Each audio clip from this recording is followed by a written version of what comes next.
Hello everyone. Karan question লৈছো 15 top most important exam ভিতৰত আপোনালোকে এনেকৈ question দেখা পায় প্ৰায় Oil India Limited. So first question hall which renewable energy resources is Oil India Limited oil activity involved in? Coal and nuclear, wind, solar, compressed biogas, hydrocarbon power and geothermal. তাৰপিছতে last option tidal and biomass. So here answer wind, solar, compressed biogas. So both important question hai ekhini. So next question, in which Indian state is oil's first AEM anion exchange membrane facility for green hydrogen located? Gujarat, Rajasthan, Assam, Madhya Pradesh. So the correct answer is Assam. In which state বুলি কৈছে তো আপোনালোকে এই ফুল ফৰ্মটো মনত থব দেই anyone exchange member এইবিলাক মানে কেতিয়াবা দি দিয়ে আৰু চান্সেছ থাকে most probably full form দেখা পোৱা নাযায় এক্সামত 3 number question, how many compressed biogas CBG plants is oil planning to establish across India? কিমানটা বায়োগেছ প্লান্ট কৰা প্লেনিং কৰি আছে 10 15 25 30 10 15 25 30 টোটেল 25 গেছ প্লেন এতিয়ালৈকে প্লান কৰি আছে কেনে কোড কৰিব কেনেকৈ কৰিব next question, oil's green hydrogen initiatives align with which national mission?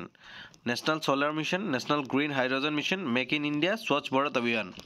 Tell me the answer of this question. The correct answer is natural green hydrogen mission. Next question, what is oil's ownership stake in Numaligarh Refinery Limited, NRL? Ownership stake বুলি সুধিছে কিমান আছে বুলি সুধিছে 51%, 69.63%, 75%, 100%. The correct answer is 69.63%. What is the current refining capacity of NRL and what will it be after expansion? 3 mm TPA to 6 mm TPA, 3 mm TPA to 9 mm TPA, 5 mm TPA to 10 mm TPA. Last option 6 mm TPA to 12 mm TPA. So answer hobo apunalogor 3 mm TPA to 9 mm TPA. So current refining capacity of NRL hudise after expansion koile no mane Maharatna হোৱা পিছত so expansion হেটো কিমান টান মানে expend কৰা হলো 3 mm TPA to 9 mm TPA বুলি কৈছে কৰা হল এক্সপান্ড কৰা হল so ইয়াৰ ফুল ফৰ্ম কোকচোন mm TPA ফুল ফৰ্ম কোকচোন আপোনালোকে পাৰে যদি obviously পাৰিব সুগালা আপোনালোকে. So the expansion of NRL includes enhancement for efficient sourcing of কি হ'ব expansion natural gas, solar energy, crude oil, lithium, coke, crude oil. Which of the following is not a state where oils, winds, solar projects are located? কোনটো ষ্টেটত নাই বুলি কৈছে oil, wind, solar project নাই বুলি কৈছে Rajasthan, Gujarat, Orissa, Assam. Orissa is the correct answer.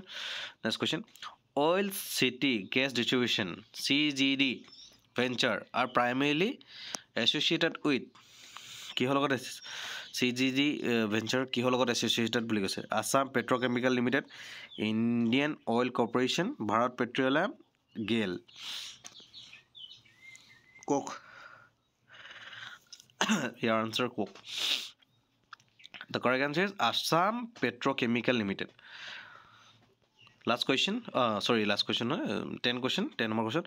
What strategic focus does Oil Overseas Alliance and JVS emphasize?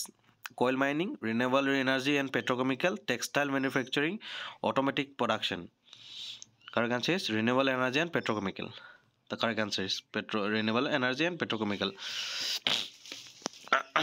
Next question, the AEM facility in Assam is significant because it is India's first facility dedicated to biodiesel production, green hydrogen, lithium refining, nuclear fusion. The correct answer is green hydrogen. Next question.